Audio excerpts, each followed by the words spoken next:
अब तक हमने देखा कि जानवी और आरव दोनों एक छोटी सी डेट पर रेस्टोरेंट में गए थे और जब जानवी वहाँ से वापस आने लगी तो उसे कुछ लड़कों ने रेसिंग के लिए चैलेंज किया। इन सब चीज़ों से खुद को बचाकर वो सांस ले ही रही थी कि तभी एक और गाड़ी दूसरी तरफ से अटैक करने आ गई।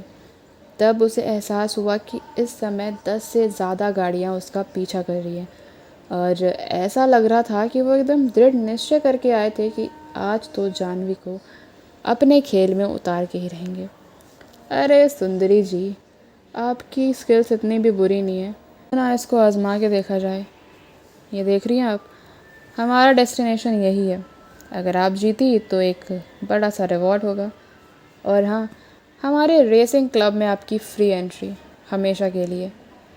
जब उसने देखा कि उसके दाएं बाएं दोनों तरफ से गाड़ियों ने उसको सैंडविच की तरह बीच में फंसा लिया है, तब उसकी आंखें थोड़ी सी छोटी हो गई और एक ऐसी मुस्कुराहट उसके चेहरे पे आ गई जिसको देखकर कोई भी डर जाता। रेसिंग, ये गेम जानवी के हॉबीज़ में से एक था। 3 साल पहले हर दूसरे तीसरे दिन वो ऐसे ही किसी रेस में हिस्सा लेती थी और हमेशा जीत भी जाती थी। उसे याद है कि जब वो रेसिंग किया करती थी तो उसकी स्किल्स कितनी टॉप पर थी, लेकिन 3 साल तक रेसिंग ना करने के बाद अब वो नहीं जानती थी उसकी स्किल में, उसकी टैलेंट में कहीं जंग तो नहीं लग गई या फिर वो अभी भी वैसी की वैसी है।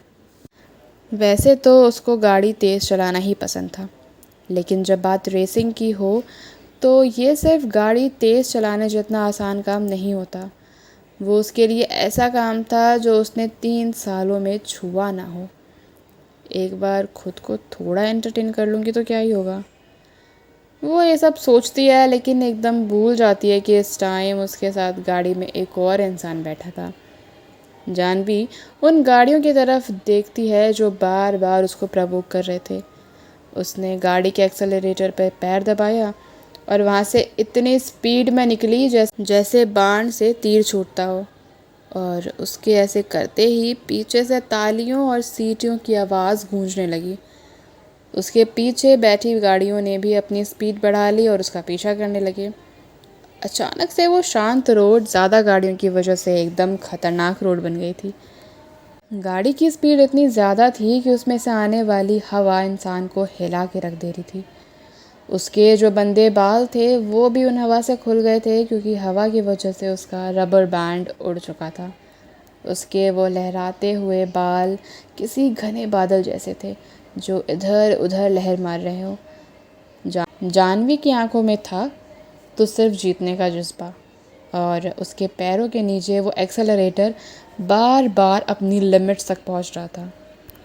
इस टाइम जो गाड़ी वो चला रही थी वो थी तो लग्जरी, लेकिन लो प्रोफाइल। वो इस तरह की गाड़ी थी जो एक कूल वाइब देता हो, लेकिन ऐसी गाड़ियाँ रेसिंग के लिए नहीं होती थी, इसलिए वो कुछ कुछ सेकंड पर उन लड़कों से पीछे हो जाती। जब उसने देखा कि एक और हमर उसके बगल से तेज़ी से निकली है, तब जाके कहीं उसे गुस्सा आया। उसे लगा कि उसने 2-3 साल अपनी स्किल्स पर काम क्या नहीं किया, इनमें तो बिल्कुल जंग ही लग गई। हराना है उनको। तभी उसके कानों के पास एक शांत सी आवाज़ आई जिससे वो एक पल को डर गई। तब जाके उसे होश आया कि बगल में भी तो कोई बैठा है। वो मुड़ी और उसकी तरफ अपनी शांत आंखों से देखने लगी। कोई प्लान है आपके पास? जानवी ने भी बड़े आराम से पूछा। उसकी आंखों में एक उम्मीद थी कि शायद अब तो वह इन लड़कों को हरा ही देगी। आरव ने स्पीडोमीटर की तरफ ध्यान से देखा जिसमें स्पीड लगातार बढ़ रही थी। फिर एक हल्की सी मुस्कुराहट के साथ उसने अपनी प्लेन आवाज़ में कहा, गाड़ी की स्पीड थोड़ी कम करो। जानवी आगे का प्लान खुद समझ गई थी। जानवी ने जब उसकी चमकती हुई आंखों को देखा तो उन आंखों में सिर्फ और सिर्फ कॉन्फिडेंस था। ऐसा लग रहा था जैसे इस आदमी के कंट्रोल में सब कुछ चल रहा है और इसके बिना कुछ नहीं हो सकता और इससे छुप के कुछ रह नहीं सकता। वो एक मोमेंट के लिए झिझकी और फिर उसने खुशी खुशी गाड़ी की स्पीड को कम कर दिया। दोनों स्पीड कम होते ही अपनी सीट से एक दूसरे की स्पीड पे कूद गए। सीट पर कूदने के बाद उसने मिरर से देखा कि अभी भी उसके पीछे 2 गाड़ियाँ थी। वो बस दोनों साइड से उन पर अटैक करने ही वाली थी, लेकिन तभी आरव ने गाड़ी को बहुत तेज़ी से घुमाया। अच्छे से बैठ जाओ, कस के अपनी सीट को पकड़ लो। इतना बोलकर वो गाड़ी अपनी मैक्सिमम स्पीड पर चलाने लगा। वो गाड़ी को बार बार कभी इधर घुमाता, कभी आधा, कभी पूरा, और एक एक करके गाड़ी धीरे उन सब से आगे निकल गई। ये कौन है जो इतने पागलों की तरह गाड़ी चला रहा है? आगे रास्ते में एक बहुत बड़ा मोड़ था, लेकिन आरव फिर भी गाड़ी को अपने मैक्सिमम स्पीड पर चला रहा था। जानवी मन ही मन उसको कोस तो रही थी, लेकिन उसे डर भी था कि इस टाइम वो कुछ बोलेगी तो शायद आरव घबरा जाएगा, इसलिए उसने कुछ भी नहीं कहा। वो गाड़ी इस समय हवा से बातें करते हुए चल रही थी, और बिना अपनी स्पीड को कम करे वो गाड़ी तेज़ी से उन सब के बीच से आगे निकल गई। उस मोड़ के करीब आते आते जानवी बहुत ज़्यादा घबरा रही थी, क्योंकि अगर वो गाड़ी की स्पीड कम नहीं करेगा तो उनके एक्सीडेंट होने के पूरे पूरे चांसेस थे। पीछे से आ रही फरारी वो भी उनसे टक्कर लेने के लिए उतनी ही स्पीड में चल रही थी। पीछे गाड़ी में बैठा हुआ एक लड़का अपने दोस्त से बोलता है, पागल है क्या? मरना चाहता है क्या ये? आगे देखो कैसा रोड है और ये क्या कर रहा है? आगे जानवी को उनकी आवाज़ सुनाई दे रही थी। उस समय जैसे ही आरव की गाड़ी उस मोड़ पर पहुंची, उसने अपना पैर ब्रेक पर रखा और एक हाथ से स्टीयरिंग व्हील को पूरा घुमा दिया। उसकी कार इतने अच्छे तरीके से उस हाई स्पीड पर घूमी कि वो बिल्कुल हवा में आधी ऊपर आ चुकी थी और स्मूथली वो ज़मीन पर लैंड करके आगे निकल गई। ये क्या था? ऐसे तो हर कोई नहीं कर पाता। यार ये भगवान तो नहीं था ना? पता नहीं कौन है ये, लगता है कोई पागल है। सो कूल यार, इतना स्मार्ट, इतना हैंडसम लग रहा था ना ये करते हुए। जितनी भी गाड़ियाँ पीछे से आ रही थी उन सब ने ये चौंका देने वाला दृश्य देखा। उन्हें अपनी आंखों पर भरोसा ही नहीं हो रहा था कि कोई ऐसा भी कर सकता है। उनके ये देखने देखने में ही आरव की गाड़ी फिनिशिंग लाइन पर पहुंच गई। आरव ने गाड़ी का इंजन बंद किया और अपने बगल में बैठी जानवी की तरफ ध्यान से देखा, जो अभी तक होश में नहीं आई थी। उसकी आंखें थोड़ी सी घबराई हुई थी। आरव ने उसे देखा और कहा, तुम डर गई क्या? इतना सुनकर जानवी वापस अपने होश में आई। उसने अपने बिखरे हुए बालों को ठीक किया और अपना सर ना में हिला दिया। मैं बस थोड़ा सरप्राइज थी। आपकी स्किल्स तो एकदम कूल हैं। इनफैक्ट जब आप ये कर रहे थे तो एकदम हैंडसम लग रहा था, है ना? इतना बोलकर आरव ने उसके वर्ड्स को कंप्लीट कर दिया। वो देख सकता था कि जानवी का शरीर अभी भी काँप रहा है। वो गाड़ी से उतरा और उसने अपनी जैकेट चुपचाप उसके ऊपर फेंक दी और बाहर चला गया। जानवी को अभी भी अच्छी तरीके से सब कुछ समझ में नहीं आया था। उसे बस ऐसा लगा कि उसके बगल से कोई गुजरा है, और तब उसने अपनी गोद में रखे हुए उस जैकेट की तरफ ध्यान दिया। उसकी गोद में रखा हुआ वो जैकेट अभी भी उसे आरव की गर्माहट महसूस करा रहा था। आरव बाहर खड़े होकर सिगरेट का बॉक्स निकाला था। जब उसने देखा जानवी उसे एकटक होकर देख रही है तो उसने कहा, पहन लो, बाहर ठंड है। उसकी आवाज़ ऐसी थी जैसे उसने कोई ऑर्डर दिया हो, और वो ऑर्डर कोई चाह के भी मना नहीं कर सकता।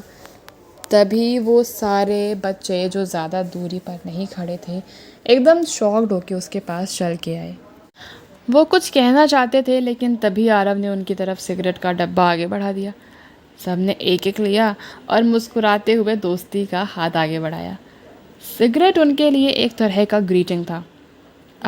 आरव उसके बाद जानवी को देख रहा था तो जानवी ने तुरंत उसकी जैकेट को पहन लिया और फिर गाड़ी से नीचे उतर गई। ठंड बहुत ज़्यादा थी। वो गाड़ी से उतरी ही थी कि तभी उसे और ठंडी हवा लगने लगी। उसका शरीर फिर से कांपने लगा और अपने हाथों को उसने थोड़ा जोड़ लिया ताकि थोड़ी गर्माहट मिले। जानवी आकर आरव के पास खड़ी हो गई और उसने देखा कि उनके पीछे 10 गाड़ियाँ खड़ी थी और उस हवा में सिगरेट की स्मेल फैल गई थी। तभी एक लड़का आगे आया और बोला, क्या बात है, अगर तुम सिर्फ सुंदर दिखते तो भी चलता, लेकिन तुम्हारी ड्राइविंग तो एकदम सुपर्ब है। जैसे कि खुद भगवान ड्राइव कर रहे हो। हम सारे दोस्त तुम्हें देख के एकदम दंग रह गए थे। तुमने किया कैसे? उस बच्चे की आंखों में आरव के लिए सिर्फ और सिर्फ एडमायरेशन थी। वहाँ पीछे से सब कुछ साफ साफ दिखाई दे रहा था। आरव का हर एक मूव बहुत अच्छा था, बहुत क्रेजी कर देने वाला। सबकी आंखों में तो आरव भगवान बन गया था। तभी उन्होंने देखा कि आरव के साथ एक लड़की भी खड़ी है।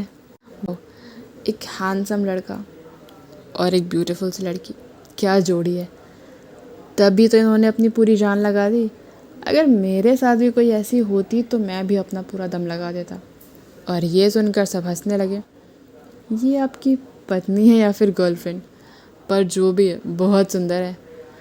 आपका जो इनाम हमने बोला था वो ये लीजिए। इतना बोलकर उस बच्चे ने एक गिफ्ट बॉक्स आरव की तरफ बढ़ा दिया। जानवी वाइफ और गर्लफ्रेंड शब्द सुन के थोड़ा सा गुस्सा हो गई। वो उनको कुछ कह नहीं वाली थी, तभी आरव ने अपना हाथ आगे बढ़ाया और बॉक्स ले लिया।